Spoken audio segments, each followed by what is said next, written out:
Good morning, everybody. It's Anne Sinclair from Digestive Detective, and I'm here live for the Q&A this morning.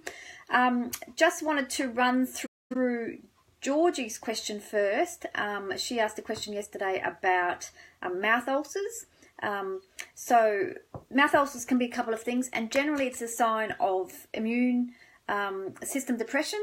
So when you and the question she asked after that was, could stress be an issue for that? And the answer is yes, because we know that when you're really stressed, you release lots of cortisol, and the more cortisol is released over time, it depresses your immune system function, it depresses your adrenal function, and it also depresses your gut function to some degree, because when you're highly stressed, you can't actually do any digestive issues, and that's when people generally have problems.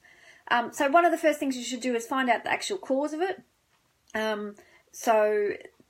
Because everybody gets ulcers now and again, but if it's continual for a long time, you need to find out the cause. So a couple of causes. The biggest one that I've seen is celiac disease. It's very, very common with people who have undiagnosed celiac, so it would be great to get diagnosed, get checked out at least for that.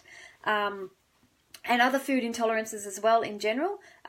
So I've seen tomatoes be an issue for people. So B12 and iron levels can affect, can give you mouth ulcers if you're deficient. And the next one's a big one, salicylate issues. So salicylates are chemicals found in plants, and they protect the plants from being eaten. They're like a natural pesticide. And lots of people can have intolerance to salicylates. And generally mouth ulcers is a big issue with that. So things that have salicylates in, generally fruit and vegetables, lots and lots of fruit and vegetables have salicylates. A mint toothpaste. So if you use a mint toothpaste, that would be something to look at. If you've used it long term, maybe that's what's stirring up your ulcers. And fruit and veg, as we know, some people can just be sensitive to some fruit and vegetables. So it's worth trying to have a look at that as well. Zinc deficiency. If you're stressed, one of the minerals you burn through besides magnesium is zinc.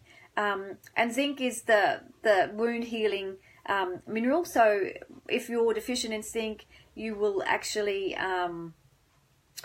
not be able to heal those wounds. Hi, Britt, how are you going? Now, the other thing that is really interesting that not many people see and think about is sodium lauryl sulfate. So sodium lauryl sulfate is a component in toothpaste, and they're highly toxic to mucous membranes. So the thing would be toothpaste, it's in mouthwash normally, and this breaks down mucous membranes over a long period of time. So check out Colgate's a big one. Most of the normal toothpaste have sodium lauryl sulfate, and then if you're going to have mint, Georgie, there you go. So it might be your mint toothpaste. So go a couple of days without that, and then try again. So a couple of things you can do to improve them, and there's some interesting ones amongst this, Georgie, and you'll laugh. So there's an old Arab recipe that says if you put tahini on them before you go to bed, when you wake up, they'll be less painful, and sometimes they'll be almost gone. So that's something you can try. I haven't tried it, but maybe it's worth thinking about doing that as a quick fix. A salt water rinse after every meal, like something that has like Celtic sea salt or Himalayan pink salt. It will hurt like the bejesus. But it will help them,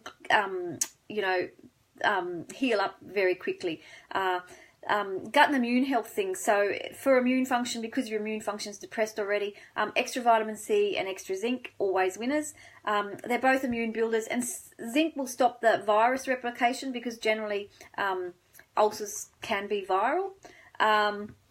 Improve your gut and immune system health are always good to do. And L-lysine is another good thing to do because it helps, helps antibodies to help fix the issues, to get the white blood cells to the area. It increases the collagen production, so it helps improve the mucous membrane on the inside of your mouth. And it's quick to get your immune system back to where it needs to be. So they're the things I would try first.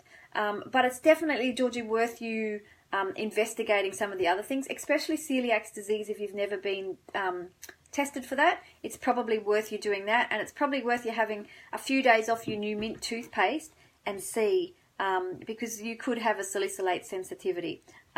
So Georgie says she will try the tahini. The salt water, I'm not surprised that it brought tears to your eyes because it's pretty intense.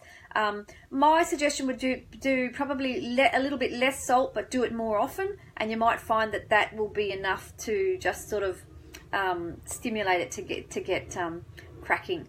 So that's Georgie's question answered. Does anybody else have a question who's still on that would like something answered?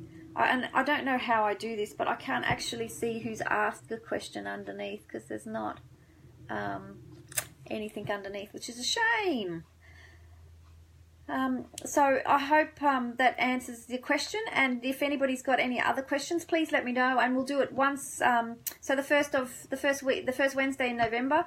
It's great to be getting some questions through.